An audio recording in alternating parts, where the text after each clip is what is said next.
A judge accepted James Holmes' long-awaited plea of not guilty by reason of insanity Tuesday and ordered him to undergo a mental evaluation, an examination that could be a decisive factor in whether the Colorado theater shooting suspect is convicted and sentenced to die. The judge also granted prosecutors access to a hotly contested notebook that Holmes sent to a psychiatrist shortly before the July 20 rampage, which left 12 people dead and 70 injured in a bloody, bullet-riddled movie theater in suburban Denver.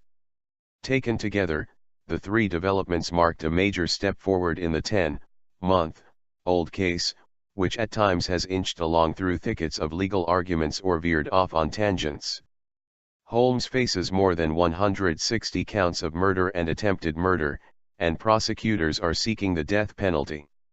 He will now be examined by the Colorado Mental Health Institute in Pueblo, but it's not certain when the evaluation will begin or how long it will take. Hospital officials have said that before they meet with Holmes, they want to review evidence in the case, which prosecutors said totals nearly 40,000 pages. Judge Carlos Samur Jr. set a tentative date of August 2 for the exam to be complete but said he would push that back if hospital officials request more time. Samur indicated he still hopes to begin Holmes' trial in February. Holmes, 25, shuffled into court with his wrists and ankles shackled, wearing a long, bushy beard and dark, curly hair that was slicked back. Samur read Holmes a 5-page list of consequences of the insanity plea and asked if he had any questions. No, Holmes answered in a clear, firm voice. It was only the second time since his arrest that he has spoken in court, other than occasional whispered exchanges with his attorneys.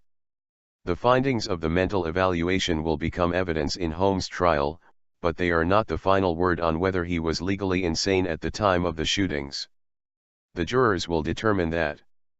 If their verdict is not guilty by reason of insanity, Holmes would be committed to the Mental Health Institute indefinitely.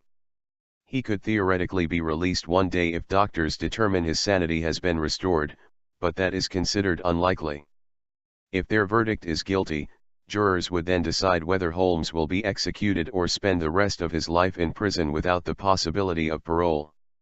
Colorado law defines insanity as the inability to distinguish right from wrong caused by a diseased or defective mind. Marcus Weaver, who was wounded and lost his friend Rebecca Wingo in the shooting, doesn't believe Holmes is insane but is grateful the case is moving forward. As we've seen evidence and seen the case unfold, it's become more evident that Mr. Holmes did what he did, and it had nothing to do with his mental state, he said. The insanity plea is widely seen as Holmes' best chance of avoiding execution, but his lawyers delayed it for weeks, saying Colorado's laws on the insanity plea and the death penalty could work in combination to violate his constitutional rights.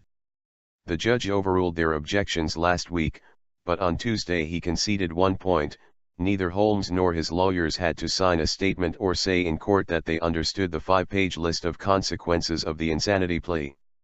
Samur originally planned to require Holmes and the defense to acknowledge they understood those consequences before he accepted the plea. But Samur said Tuesday he had determined that wasn't required by law. Holmes needed Samur's approval to enter the insanity plea because a judge had entered a standard not guilty plea on Holmes' behalf in March. Prosecutors first sought access to the notebook when its existence was made public days after the shooting. Holmes had mailed it to Dr. Lynn Fenton, a University of Colorado, Denver psychiatrist who had treated Holmes.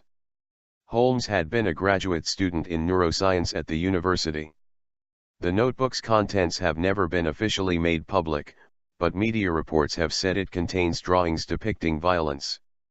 The defense argued the notebook was protected by doctor-patient privilege.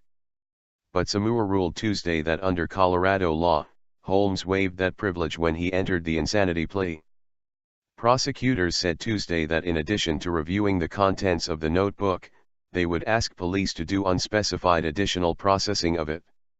Court officials also released nearly 100 pretrial motions Tuesday, most of them from the defense. One signaled that Holmes will seek a change of venue because of pretrial publicity. Others challenged the admissibility of ballistics, handwriting and mountains of other evidence and demanded that prosecutors hand over as many as 2,000 pieces of physical evidence. Holmes' lawyers appear to be trying to humanize their client, who made his first court appearances with a mop of dyed orange hair. They filed motions asking that he be allowed to appear before jurors in civilian clothes, instead of a jail uniform, and without shackles. They also asked that authorities ratchet back courthouse security, including armed guards on the roof. Defense lawyers want Holmes' parents to be allowed to witness the entire trial in support of their son and not be sequestered like other possible witnesses.